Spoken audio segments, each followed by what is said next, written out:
Download Parivartan app and learn complete syllabus from standard 5th to 12th of Maharashtra State Board. Hello everyone, a very good morning to all of you. Welcome back to the Parivartan app. So friends, today we are going to start our 9th science first chapter, that is the laws of motion. तर खूप दिवसानंतर आपण 9th स्टँडर्डला सायन्सला सुरुवात केलेली आहे. तर 9th सायन्सचा first chapter आहे लॉज ऑफ मोशन. खूप इंटरेस्टिंग चॅप्टर आहे, म्हणजे प्रॅक्टिकल बेस्ड चॅप्टर आहे. जसं की एखादी गोष्ट होते तर ती का होते आणि तुम्हाला तिथं लगेच कळते, असा हा चॅप्टर आहे. आता लॉज ऑफ मोशन म्हणजे काय, खूपच सोपं आहे. मोशन म्हणजे काय की एखादा ऑब्जेक्ट मूव्ह होतोय, बरोबर आहे. जसं की पेन आहे. Suppose this is the marker pen and this marker pen is goes from left to the right to this board. आता हा जो मार्कर पेन आहे लेफ्ट टू राईट जात आहे या बोर्डच्या, बरोबर आहे. म्हणजे हा मार्कर पेन काय आहे, मोशनमध्ये आहे. तर जेव्हा एखादा ऑब्जेक्ट मोशनमध्ये असतो, कोणता पण ऑब्जेक्ट असेल, जेव्हा तो मोशनमध्ये असतो, means when some object is in motion that time that object follows some law.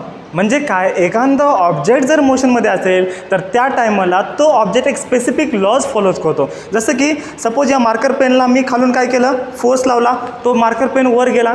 म्हणजे तुम्ही डाऊनवर्ड किंवा बॅकवर्ड जेव्हा फोर्स अप्लाय करता तेव्हा एखादा ऑब्जेक्ट काय होतो, वर जातोय, बरोबर आहे. म्हणजे जेव्हा तुम्ही एखाद्या ऑब्जेक्टला पुश करताय, म्हणजे अपोजिट डायरेक्शनला फोर्स लावताय, तेव्हा काय होतंय, तो ऑब्जेक्ट काय होतंय, मूव्ह होतंय. आणि एकदम सिम्पल फेनॉमेनॉन आपल्याला स्टडी करायचे आहेत. मग न्यूटननी काय केलं, न्यूटननी मोशनचा अभ्यास केला. मोशन म्हणजे त्याला आपण मराठीमध्ये म्हणतो गती, बरोबर आहे. मग न्यूटननी मोशनचा अभ्यास केला आणि त्याला असं समजलं की यार हे ऑब्जेक्ट मोशनमध्ये आहे पण हा काही ना काही नियम फॉलो करतोय. जसं की समजा तुम्ही शाळेमध्ये गेलात आणि सकाळी परिपाठासाठी, बरोबर आहे, सकाळी शाळेला 9 वाजता गेलात आणि 9 वाजता तुमचा परिपाठ होता. मग तुम्ही सर्वजण रांगेत थांबतात. मग मी तुमच्या शाळेला समजा व्हिजिट द्यायला आलो तर मी काय विचार करेन की तुम्ही काही ना काही करताय, म्हणजे तुम्ही कोणते तरी लॉज फॉलो करताय. कोणते, तुमच्या परिपाठाचे लॉ फॉलो करताय. परिपाठाचे नियम काय, तुमच्या लॉज म्हणजे काय, नियम. हे बघा, मराठीमध्ये लॉज म्हणजे असतात नियम. लॉज म्हणजे लॉज नाही बरं, लॉज शब्द वेगळा आहे. ही लॉज म्हणजे कोणतं, जे संध्याकाळी राहण्याचं ठिकाण म्हणजे लॉज, आणि हे लॉज वेगळे, बरोबर आहे. या ठिकाणी गपलत होऊ देऊ नका. म्हणजे हे लॉज वेगळं आणि हे लॉज वेगळे, ठीक आहे. हे लॉज म्हणजे हॉटेल टाईपचं असतं, बरोबर आहे. चला ठीक आहे.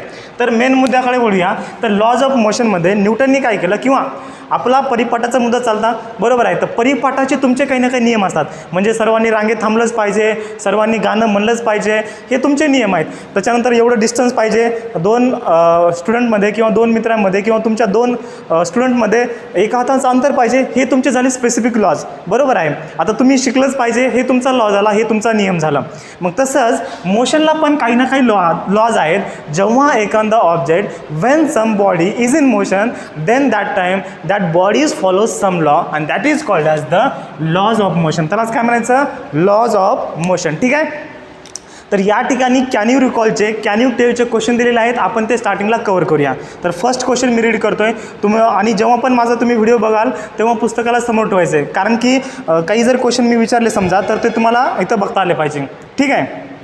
कारण फर्स्ट चॅप्टरमध्ये भरपूर सारे क्वेश्चन विचारले गेलेले आहेत, पण घाबरायचं काहीच कारण नाही. खूपच सोपे क्वेश्चन आहेत, इंटरेस्टिंग, एकदम प्रॅक्टिकल नॉलेज घेण्याचा आपण प्रयत्न करूया. ओके, इंग्लिशला तुम्हाला कुठंच कमी येणार नाही, कॉन्सेप्ट एकदम तुमचा क्लिअर होणार आहे या ठिकाणी. बघा, फर्स्ट क्वेश्चन रीड करतो. In which of the following examples can you sense a motion, how will you explain presence and absence of motion. First क्वेश्चनचा मिनिंग समजला. What is the meaning of the first question, in which of the following examples can you sense a motion. या ठिकाणी तुम्हाला 4 example दिलेले आहेत आणि त्या 4 एक्झाम्पलमध्ये तुम्हाला असे कोणते एक्झाम्पल वाटतात की जे की मोशनमध्ये आहेत, तुम्ही सेन्स करू शकता मोशनला, असे या ठिकाणी कोणते एक्झाम्पल आहेत ते तुम्हाला विचारले गेले आहेत. First question. सेकंड क्वेश्चन काय आहे, how will you explain presence and absence of motion.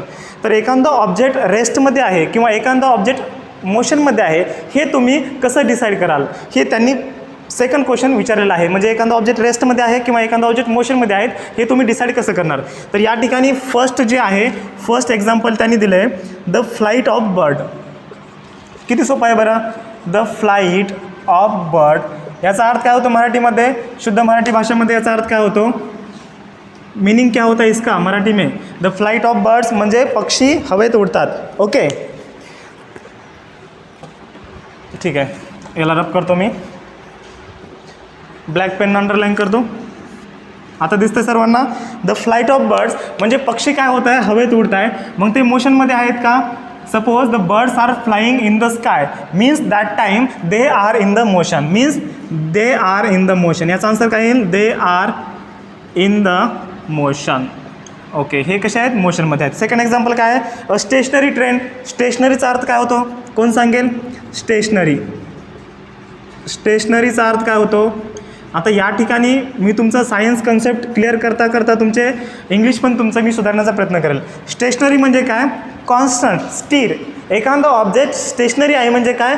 तो त्याच ठिकाणी आहे, त्याच पोझिशनला आहे. Suppose the board is stationary on the wall म्हणजे काय? हा बोर्ड स्टेशनरी आहे. कुठं आहे? वॉलवर, म्हणजे भिंतीवर तो काय आहे? स्टेशनरी आहे. स्टेशनरी म्हणजे काय?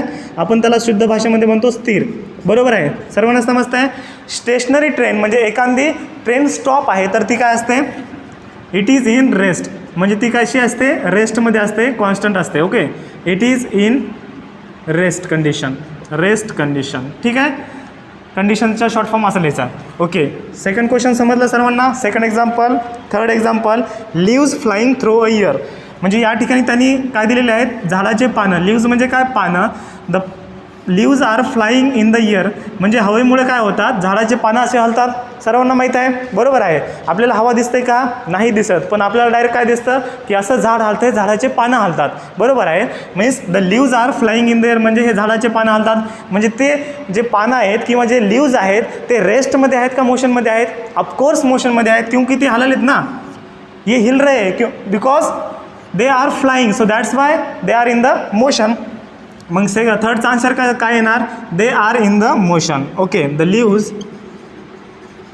R in motion. ठीक आहे. आता लास्ट एक्झाम्पल या ठिकाणी आहे. A stone flying on a hill. Suppose एखादी हिल आहे. हिल म्हणजे काय? पहाड. बरोबर आहे. एखादी टेकडी आहे, समजा हा डोंगर आहे, याला आपण काय म्हणतो? हिल म्हणतो. तर हिलवर जर समजा आपण स्टोन फेकला तर स्टोन कसा होत आहे? मोशनमध्ये होतो आहे, म्हणजे स्टोनला मोशन भेटलेली आहे. तर याचा आन्सर काय येईल? द स्टोन आर और इज, एकच स्टोन आहे ना, इज इन मोशन. ठीक आहे.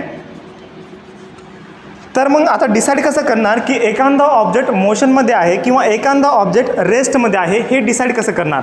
ठीक आहे. आता तुम्हाला म्हणजे what is mean bye motion म्हणजे एखादा ऑब्जेक्ट मोशनमध्ये आहे किंवा एखादा ऑब्जेक्ट रेस्टमध्ये आहे, हे डिसाईड कसं करणार? तर तुम्हाला मोशन म्हणजे काय याची डेफिनेशन नक्की माहीत पाहिजे. तर आपण जाणून घेऊया what is mean bye motion. ठीक आहे. तर याचा एक स्क्रीनशॉट घ्या, याला रब करतो मी. सर्वांना समजलं आहे? ओके, ठीक आहे, रब करतो याला. चला,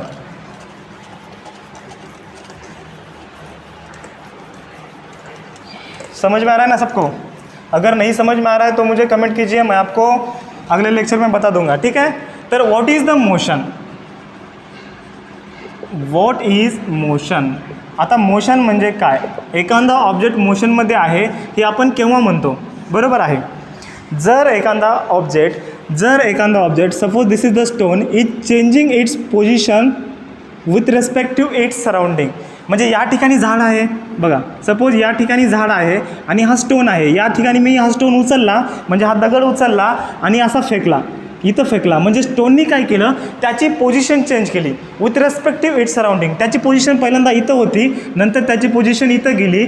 मग या स्टोननी काय केलं? त्याची पोझिशन चेंज केली विथ रेस्पेक्टिव्ह इट्स सराउंडिंग म्हणजे त्याचे जे बाहेरचं वातावरण आहे त्या बाहेरच्या वातावरणाप्रमाणे किंवा बाहेरच्या वातावरणानुसार किंवा विथ रेस्पेक्टिव्ह म्हणजे या बाहेरच्या वातावरणाला आपण रेफरन्स पॉईंट कन्सिडर करून त्यांनी काय केली? पोझिशन चेंज केली. म्हणजे तो ऑब्जेक्ट काय आहे? मोशनमध्ये आहे असं आपण म्हणू शकतो. किती सोपी डेफिनेशन आहे, शुद्ध मराठीमध्ये सर्वांना समजली. आता फक्त आपल्याला इंग्लिशमध्ये ट्रान्सलेट करायची आहे. काय होती डेफिनेशन? जेव्हा एखादा ऑब्जेक्ट त्याची पोझिशन चेंज करतो, त्याची जागा चेंज करतो विथ रेस्पेक्टिव्ह म्हणजे सभोवताचं वातावरण हे करून त्याची काय करतो? पोझिशन चेंज करतो, त्याला म्हणायचं मोशन किंवा गती. ठीक आहे. इंग्लिशमध्ये काय येणार? The object Wien the object म्हणजे जेव्हा ना, वेन म्हणजे काय? जेव्हा. Wien the object changes its position position म्हणजे काय? त्याची जागा. ओके. इट्स पोझिशन विथ रेस्पेक्टिव्ह म्हणजे काय रे? विथ रेस्पेक्टिव्ह म्हणजे याचा रेफरन्स घेऊन, कोणत्या ना कोणत्या पॉईंटचा रेफरन्स घेऊन.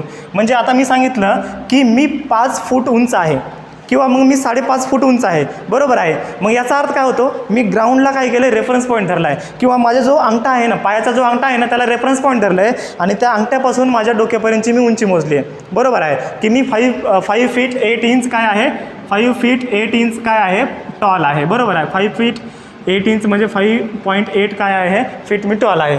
हे झालं माझं, म्हणजे एक रेफरन्स पॉईंट कन्सिडर करतो. म्हणजे विथ रेस्पेक्ट टू म्हणजे काय, एक रेफरन्स पॉईंट्स कन्सिडर करणे. मग या ठिकाणी रेफरन्स पॉईंट कोणता आहे, सराउंडिंग आहे. Means when the object changes its position with respect to surrounding is called or then that time or surrounding then that time, त्यावेळेस काय म्हणायचं, then that time the object is said to be in motion. मग त्यावेळेस आपण काय म्हणायचं की तो ऑब्जेक्ट कसा आहे, मोशनमध्ये आहे. Means then that time the object is in motion. आता कुणी म्हणतील की सर इथे इट इज कॉल्ड असं का लिहिलं नाही, तसं पण तुम्ही लिहू शकता. मग तुम्हाला काय लिहावं लागेल, द ऑब्जेक्ट. मग तुम्हाला सुरुवात कशी करावं लागेल, द पासून सुरू करावं लागेल, वेनपासून नाही. वेन आल्यानंतर तुम्ही देन लिहिता, इंग्लिश सर्व येते, वेन नंतर आपण काय लिहितो, देन लिहितो, ठीक आहे. The object changes its position with respect to surrounding is called as a motion. तुम्ही अशी पण लिहू शकता definition, is called as the motion. त्याला काय म्हणायचं, मोशन म्हणायचं, बरोबर आहे. सर्वांना डेफिनेशन समजली. म्हणजे एखादा ऑब्जेक्ट मोशनमध्ये आहे का नाही कसं डिसाईड होणार, जर तो ऑब्जेक्ट त्याची पोझिशन चेंज करत असेल विथ रिस्पेक्ट टू सराउंडिंग, त्याला काय म्हणायचं, मोशनमध्ये म्हणायचं, ठीक आहे. जसं की आता बघा, हे जे मार्कर पेन आहेत, हे 2 मार्कर पेन सपोज ते जर समजा मूव होत आहे, बरोबर आहे. आता हा जो मार्कर पेन आहे हा माझ्यापासून मूव होतो आहे, म्हणजे त्याची पहिली पोझिशन माझ्यापाशी होती, नंतरची पोझिशन कुठे गेली, दूर गेली. म्हणजे या मार्करनी काय केलं, त्याची पोझिशन चेंज केली. Then that time it is called as the object is in or the marker pen is in motion. Okay. तर आता नेक्स्ट क्वेश्चन आपण करूया थिंक अबाउट इटचा, ठीक आहे. Suppose you are travelling in a bus, is the person sitting next to you in a motion. खूप interesting question आहे. जर तुम्ही बसमध्ये बसलेले असाल, जेव्हा तुम्ही बसमध्ये बसलेला असाल, बसचं चित्र काढू का, ठीक आहे, बसचं चित्र काढतो. हे बघा, या बसच्या खिडक्या, ठीक आहे, या बसच्या खिडक्या, हे बसचं टायर आलं, हे बसची मागची शीट, सर्वांना माहीत आहे मागची जे शिडी असते. ओके, चुकली का रे, शिडी आली, चला, ठीक आहे. तर आता ही बस, बरोबर आहे, ही बस आहे. तर ही बसमध्ये आपण बसलो आहे आणि तुमचा मित्र पण बसलेला आहे आणि तुम्ही एकमेकासमोर असे बसलेला आहात. तुम्ही इथं बसला आहे, तुमचा मित्र इथं बसलेला आहे. मग तुम्ही दोघं मोशनमध्ये आहात का, नाही, तुम्ही दोघं रेस्टमध्ये आहात, बरोबर आहे. पण बस मोशनमध्ये आहे. जर तुमचा विचार केला, तुम्हा दोघांचा विचार केला तर काय होईल, तुम्ही रेस्टमध्ये आहात. Means you are at the rest and your friend is also at the rest, but the bus is moving. या ठिकाणी काय होतं आहे, बस मूव्ह होते, पण तुम्ही काय आहात, तुम्ही रेस्टला आहात, बरोबर आहे. म्हणजे तुम्ही तुमची पोझिशन चेंज करताय का, तुमच्या मित्रानुसार तुमची पोझिशन चेंज होते का, नाही. बसची पोझिशन चेंज होते, पण तुमच्या मित्राला जो तुम्ही रेफरन्स पॉईंट कन्सिडर केलं, तुमची पोझिशन चेंज होत नाही. म्हणजे तुम्ही काय म्हणता की तुम्ही काय आहेत, रेस्टमध्ये आहेत. जसं की अर्थ पण काय आहे, मोशनमध्ये आहे अर्थ. जर तुम्ही अर्थचं उदाहरण घेतलं, the earth is revolving, this is the sun and this is the earth. The earth is revolving around the sun. Earth काय आहे, सूर्याभोवती फिरते, बरोबर आहे. Earth is revolving around the sun. आणि तुम्ही अर्थवर आहात आणि तुमचा पण मित्र अर्थवर आहे. मग तुम्ही म्हणता का तुम्ही मोशनमध्ये आहेत. हे बघा, तुम्ही फक्त या ठिकाणी थांबले आणि तुम्ही काय म्हणले की मी मोशनमध्ये आहे, नाही. या ठिकाणी कोण मोशनमध्ये आहे, अर्थ मोशनमध्ये आहे, पण तुम्ही नाही. आणि तुम्ही जेव्हा तुम्ही अर्थवर चालता, हे बघा मी असं चालायला लागलो, मग तुम्ही म्हणता की सर तुम्ही मोशनमध्ये आहात, बरोबर आहे. म्हणजे मोशनमध्ये डेफिनेशन तुम्हाला समजली का. जर एखादा ऑब्जेक्ट त्याची पोझिशन चेंज करत असेल with respect to its surrounding, म्हणजे त्याच्या बाजूला ज्या गोष्टी आहेत त्याच्यापासून तो दूर जात असेल, तर त्याला काय म्हणायचं, तो ऑब्जेक्ट मोशनमध्ये आहेत. आता बसचं उदाहरण घेतलं आणि बसच्या बाजूला एक झाड आहे, बरोबर आहे. बसच्या बाजूला काय आहे, असं एक झाड आहे, एक ट्री आहे आणि बस इथून आली आणि पुढे गेली. ही बस पुढे गेली, म्हणजे बसनी काय केलं, मोशन केलं, कारण की रेफरन्स पॉईंट काय होता, हा झाड होतं. आणि तुम्ही रेस्टमध्ये काय आहेत, कारण की तुमचा रेफरन्स पॉईंट काय आहे, तुमचा मित्र आहे, don't be confuse and don't get confuse. Okay, सर्वांना समजलं आहे? ठीक आहे. Next question, what do you take into consideration to decide if an object is moving or not. बरोबर आहे. क्वेश्चन सेकंड त्यांनी काय विचारलं आहे की तुम्ही कोणकोणते कन्सिडरेशन करता, म्हणजे तुम्ही काय काय गोष्टी कन्सिडर करता की एखादा ऑब्जेक्ट मूव्ह होतो आहे किंवा एखादा ऑब्जेक्ट रेस्टमध्ये आहात. तुम्ही काय कन्सिडर करता? रिलेटिव्ह पोझिशन, म्हणजे सराउंडिंगला तुम्ही कन्सिडर करता. आता तुमची सराउंडिंग कोणती आहे? तुम्ही जर इथून खिडकीच्या बाहेर बघितलं तर तुमची सराउंडिंग कोणती आहे? बसची सराउंडिंग कोणती आहे? हे ट्री आहे. मग बसने जर समजा या ट्रीपासून त्यांनी पोझिशन चेंज केली तर बस मोशनमध्ये आहे. पण या ठिकाणी तुम्ही बसमध्ये बसला तर तुमची सराउंडिंग कोणती आहे? तुमचा मित्र आहे, तुमच्या बाजूला खिडकी आहेत, हे तुमची पोझिशन आहे. मग तुम्ही खिडकी या शीटवर बसलेला असता. बरोबर आहे. या शीटहून दुसऱ्या शीटवर जाता का? बस जेव्हा चालते जाऊ बी शकता, पण जेव्हा तुम्ही एका ठिकाणी बसलेला असता मग तेव्हा तुम्ही काय कन्सिडर करता? हे बाजूच्या ज्या गोष्टी आहेत म्हणजे जे सराउंडिंग आहे ते तुम्ही कन्सिडर करता. म्हणजे सेकंड क्वेश्चनचं आन्सर काय येणार? What do you take into consideration to decide if an object is moving or not. बरोबर आहे. तर कोणतं तुम्ही कन्सिडरेशन करता? तुमच्या सराउंडिंगला तुम्ही कन्सिडरेशन करता. ठीक आहे. सर्वांना डेफिनेशन समजली आहे मोशनची? What is the motion? मी उद्या डेफिनेशन विचारेला. When the object changes its position with respect to its surrounding then that time the object is said to be it is in motion. Okay, screenshot घ्या किंवा याला note down करून घ्या. तर आता आपण बघणार आहोत डिस्टन्स अँड डिस्प्लेसमेंट. दोन वेगवेगळ्या क्वांटिटी आहेत. बरोबर आहे. Distance and displacement. So write down the title.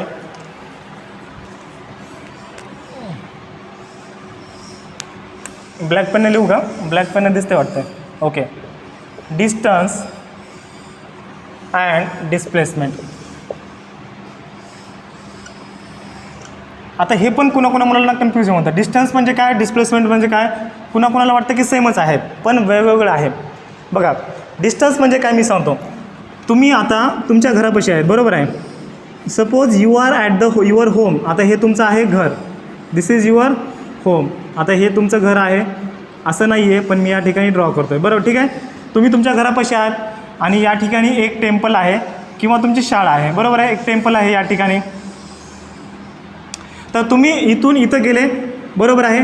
तर तुम्ही किती डिस्टन्स अंतर कापलेलं आहे किंवा तुम्ही डिस्टन्स म्हणजे काय त्याला आपण मराठीमध्ये म्हणतो अंतर. तर तुम्ही किती डिस्टन्स ट्रॅव्हल केलेलं आहे. ट्रॅव्हल म्हणजे काय? कापणे. ठीक आहे. तर तुम्ही किती डिस्टन्स ट्रॅव्हल केलं? सपोज हे असेल 500 मीटर असेल. बरोबर आहे. आणि इथून तुम्ही समजा नंतर कुठे गेले? इथून तुम्ही गेले तुमच्या मित्राच्या घरी गेले. या ठिकाणी तुमच्या मित्राचं घर आहे. बरोबर आहे. या ठिकाणी तुमच्या मित्राचं घर आहे. तुमचा मित्र इथं थांबला आहे आणि तुम्ही नंतर कुठं आले? हे बघा इथं आले. आणि हे अंतर किती आहे? 700 आहे. हे 700 मीटर आहे. हे 500 मीटर आहे. तर तुम्ही टोटल डिस्टन्स किती ट्रॅव्हल केलेलं आहे? म्हणजे डिस्टन्स म्हणजे काय? The actual distance or the actual path traced by the object. म्हणजे एखाद्या ऑब्जेक्टनं ॲक्च्युअल पाथ किती ट्रेस केलेला आहे त्याला काय म्हणायचं? डिस्टन्स. तर किती केलेलं आहे? हे 500 प्लस हे 700. 500 प्लस 700 किती होतात? 1200 होतात. No doubt. म्हणजे तुमचं डिस्टन्स किती आलेलं आहे? 1200 मीटर आलेलं आहे. पण डिस्प्लेसमेंटचा जर विचार केला, तुमचं डिस्प्लेसमेंट असतं हे इथून जे तुमच्या मित्राचं घर हे सपोज 200 मीटरवर आहे. ठीक आहे. मग तुमचं डिस्प्लेसमेंट किती झालेलं आहे? डिस्प्लेसमेंट किती झालेलं आहे? 200 मीटर. फरक समजला? आणि हे तुमचं आहे डिस्टन्स. फरक समजला का? Okay, understood? Have you get the concept? What is the difference between distance and displacement? Displacement आणि डिस्टन्समधला फरक समजला? डिस्टन्स म्हणजे काय? तुम्ही ॲक्च्युअल किती अंतर कापलं, तुम्ही ॲक्च्युअल किती पाथ ट्रेस केला त्याला काय म्हणायचं? डिस्टन्स. आणि डिस्प्लेसमेंट म्हणजे काय? The minimum distance between the two object it is called as the displacement. Okay, the minimum distance between the two object it is called as the displacement. म्हणजे दोन object आहेत त्याच्यामधलं मिनिमम अंतर किती असेल? मिनिमम अंतर किती असेल? आता हा ऑब्जेक्ट आहे, हे एक ऑब्जेक्ट आहे. म्हणजे तुम्ही आणि तुमचं मित्राचं घर, तुमचं घर आणि तुमच्या मित्राचं घर याच्यामध्ये डिस्प्लेसमेंट किती आहे? तर तुमचं डिस्प्लेसमेंट किती झालेलं आहे? तुमचं डिस्प्लेसमेंट झालेलं आहे 200 मीटर. ठीक आहे. डिस्प्लेसमेंट आणि डिस्टन्सचा फरक कळला? हे बघा, डिस्प्लेसमेंट 0 पण होऊ शकतं. जसं की सपोज तुम्ही मंदिरात गेले, टेम्पलला गेले आणि तिथून वापस आले किंवा शाळेला गेले आणि तिथून तुम्ही परत आले, तुम्ही डबल घरी आले तर तुमचं डिस्प्लेसमेंट किती झालं? 500 - 500. म्हणजे तुमचं डिस्प्लेसमेंट या ठिकाणी काय झालेलं आहे, 0 झालेलं आहे. पण डिस्टन्स किती झालं, डिस्टन्स हे 500 आणि हे 500, म्हणजे तुम्ही किती अंतर कापलं, तुम्ही किती पाथ ट्रेस केला, त्याला म्हणायचं डिस्टन्स. आणि मिनिमम जे डिस्टन्स असतं त्याला काय म्हणायचं, डिस्प्लेसमेंट म्हणायचं. ठीक आहे, कन्सेप्ट समजला. तर आता आपण डेफिनेशन लिहून घेऊया. ठीक आहे, याला रब करू. ओके, चला write down the definition of distance. First, definition of distance. What is the distance?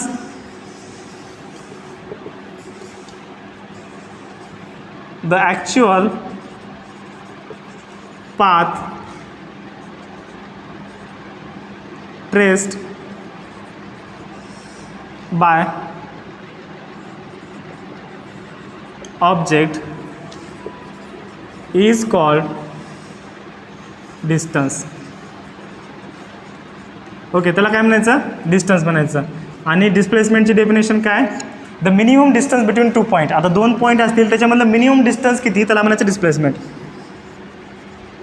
The minimum, minimum म्हणजे काय, कमीत कमी. The minimum distance between 2 object. The minimum distance between 2 object is called as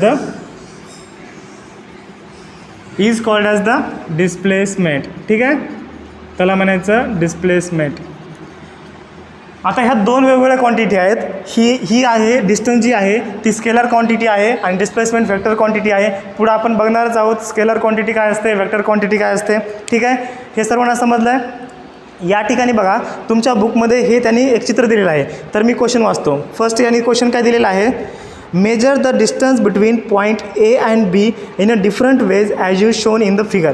तर या ठिकाणी बघा, या ठिकाणी थोडं लक्ष द्या. या ठिकाणी बघा, सर्वांना दिसतंय. ओके, तर या ठिकाणी त्यांनी काय म्हणलं आहे, ए आणि बी या 2 पॉईंटमध्ये काय मेजर करायचं आपल्याला, major the distance between points A and be different ways as shown in the figure. तर या ए आणि बी पॉईंटमध्ये डिस्टन्स किती आहे, तर डिस्टन्स म्हणजे काय, मिनिमम डिस्टन्स का नाही, म्हणजे अंतर किती आहे हे आपल्याला फाइंड आउट करायचं आहे. तर काय येईल बघा, हो का, हा तुम्ही पॉईंट ए आहे, तुम्ही समजा या मार्गाने गेले आणि इथं पोहोचले, तर तुमचा डिस्टन्स किती येईल, इथून एवढं, इथून एवढं, इथून एवढं, इथून एवढं, इथपर्यंत येईल.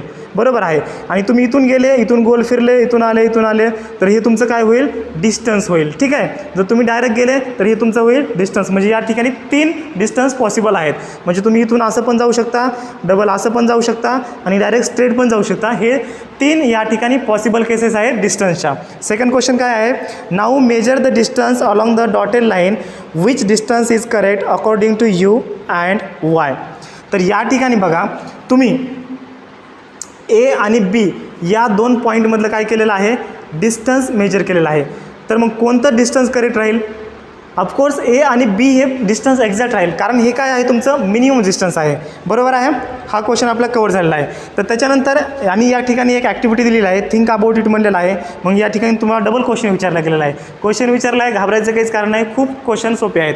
हे बघा, फर्स्ट क्वेश्चन आहे, Sheetal first went to her friend Sangeeta's house on her way to school. Sheetal काय गेली आहे, शीतल इथून तिच्या संगीताच्या म्हणजे मैत्रिणीच्या घरी गेलेली आहे. बरोबर आहे. Sheetal went to the Sangeeta's house when he went to the school. जेव्हा ती शाळेला गेली तेव्हा ती पहिल्यांदा इथं गेली. बरोबर आहे. नंतर Prashant went straight from home to school. Both are walking with a same speed. Who will take a less time to reach the school and why. आता प्रशांतने काय केला, प्रशांत हा इथून डायरेक्टली स्कूलला गेलेला आहे. बरोबर आहे. पण शीतल इथून संगीताच्या घरी गेली आणि तिथून ती शाळेला गेली. मग सगळ्यात लवकर कोण पोहोचेल, सगळ्यात लवकर ऑफकोर्स प्रशांत पोहोचेल, कारण की तो डायरेक्ट गेलेला आहे शाळेला. तो इथं गेलेला नाही, इथं गेलेला नाही, तो डायरेक्टली डायरेक्ट स्ट्रेट तो शाळेला गेलेला आहे. The Prashant directly goes to the school. Then the Prashant will reach in the less time, म्हणजे प्रशांत हा लवकर पोहोचेल. The Prashant will reach faster than the Sangeeta and the Sheetal. Okay, याचा आन्सर हे आलेला आहे. तर नंतर नेक्स्ट क्वेश्चन त्यांनी विचारलेला आहे, in the above example there is a difference between actual distance and the distance travelled, what is it. आता ॲक्च्युअल डिस्टन्स आणि डिस्टन्स ट्रॅव्हल्डमध्ये फरक आहे का? येस, बिलकुल आहे. कारण ॲक्च्युअल डिस्टन्स किती आहे, इथून इथपर्यंत आहे. हे बघा, म्हणजे ॲक्च्युअल अंतर किती आहे शाळा आणि घरामध्ये, 1300 मीटर आहे. पण डिस्प्लेसमेंट किती होतं आहे, हे 500 आणि हे प्लस 1200, म्हणजे 500 प्लस 1200 किती होतात? 500 5 आणि 12 किती होतात? 17 होतात. म्हणजे 1700 मीटर हे तुमचं काय होतं या ठिकाणी डिस्प्लेसमेंट होतं आहे. पण डिस्टन्स किती आहे ॲक्च्युअल? हे फक्त 1300 मीटर आहे. बरोबर आहे. तर आणखीन एक या ठिकाणी ॲक्टिव्हिटी दिलेली आहे पेज नंबर 2मध्ये, यूज युअर ब्रेनची. ठीक आहे. तर याला नोट डाऊन करूया. हे नोट डाऊन केल्यानंतर आपण ती ॲक्टिव्हिटी बघूया.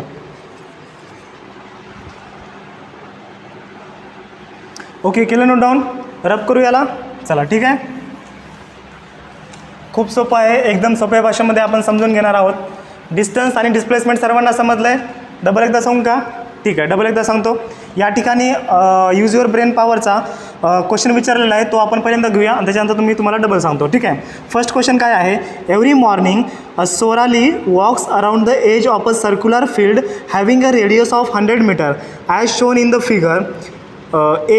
If she starts from a point A and takes a one round, how much a distance has she walked and what is her displacement? खूपच इझी क्वेश्चन आहे. ब्रेनस्टॉर्मिंगचा first question. एक circle आहे आणि सोनाली काय होते, या पॉईंटला तिने स्टार्टिंग केलं. ओके, तर ती या ठिकाणी इथून सकाळी सकाळी उठली, वॉकिंगला गेली, इथून गेली, इथं आली, इथं आली, इथं आली, डबल ती त्याच पॉईंटला आलेली आहे. बरोबर आहे. ती डबल त्याच पॉईंटला आलेली आहे. तर सोनालीने या मला सांगा या ठिकाणी डिस्प्लेसमेंट किती केलेलं आहे आणि डिस्टन्स किती केलेलं आहे? बरोबर आहे. आता डिस्टन्स म्हणजे काय? डिस्टन्स म्हणजे काय? Actual path travelled by the particle from the starting to the end. आता या ठिकाणी स्टार्टिंग पॉईंट हा आहे, हा स्टार्टिंग पॉईंट आहे आणि एंडिंग पॉईंट कोणता आहे? एंडिंग पॉईंट हाच आहे, एंड पॉईंट पण हाच आहे. मग या ठिकाणी डिस्टन्स किती झालेला आहे? द ॲक्च्युअल पाथ म्हणजे ॲक्च्युअल तो कुठून गेलेला आहे? इथून गेलेला आहे, असा आलेला आहे, या सर्कलवर तो पूर्ण असा घुमलेला आहे आणि याच ठिकाणी आलेला आहे.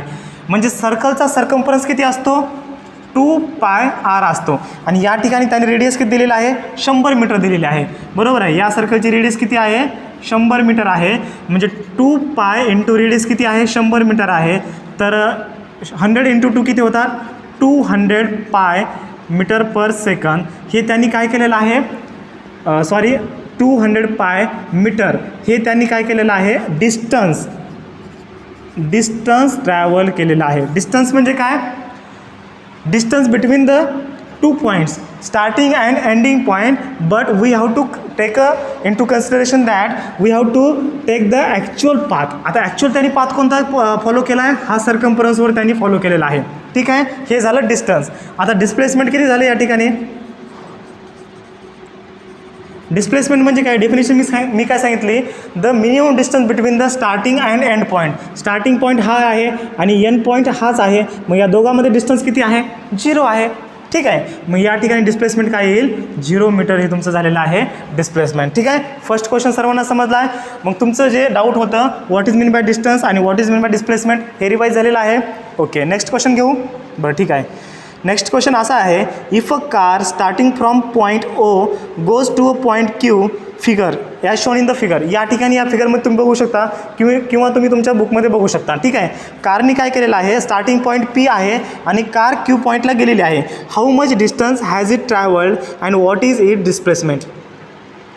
या ठिकाणी बघा, सेकंड ब्रेनस्टॉर्मिंगचा क्वेश्चन खूप IMP आहे.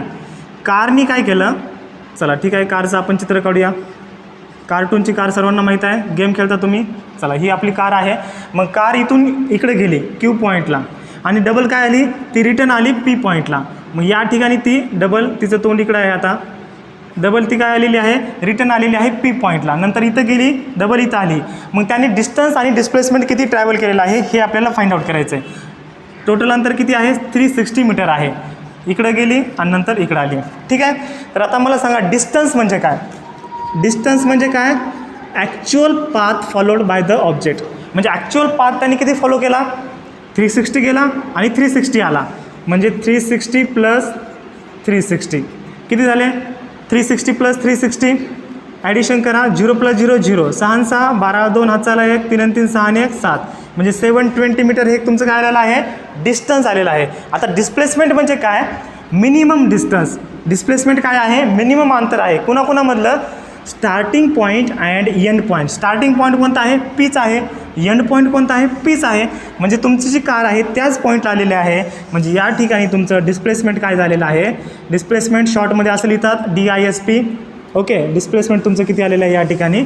0 मीटर आलेलं आहे. ठीक आहे, everyone got the concept? Okay, तर या ठिकाणी आता आपण थांबूया. फक्त इंट्रोडक्शन आज आपण घेतलेलं आहे, पण भरपूर सारे आपण कन्सेप्ट पण घेतलेलं आहे. Difference between distance and displacement काय असतं, when the object is in rest और when the object is in motion, हे आपण टॅली केलेलं आहे. सर्वांना कॉन्सेप्ट समजला? डेफिनेशन रट्टा मारायची नाही आहे. जे कॉन्सेप्ट म्हणजे हे बघा, स्टार्टिंगला डेफिनेशन मराठीमध्ये समजून घ्यायची आहे आणि त्याच्यानंतर डायरेक्ट इंग्लिशमध्ये कन्वर्जन करण्याचा प्रयत्न करायचा आहे. मोडक्या तोडक्या इंग्लिशमध्ये कन्वर्जन केलं तरी चालेल. ठीक आहे, तुमची इंग्लिश पण सुधारेल याच्यामध्ये नो डाऊट. ठीक आहे, तर पुढच्या लेक्चरमध्ये आपण बघणार आहोत स्पीड आणि वेलॉसिटी, आणि ते पण सेम आहेत बरं. जसं बघा, डिस्टन्स आणि डिस्प्लेसमेंट तुम्हाला वाटतं यार सेमच असतात, पण वेगवेगळं असतं. मग तसं तुम्हाला वाटेल की स्पीड आणि वेलॉसिटी सेमच आहे, पण ॲक्च्युअलमध्ये हे दिसायची म्हणजे तुम्हाला वाटत जरी असले सेम आहेत, पण ते डिफरंट आहेत. हे आपण उद्याच्या लेक्चरमध्ये बघणार आहोत. ठीक आहे, so thank you friends. Download Parivartan app made by Super Excellence Academy to watch more curriculum videos.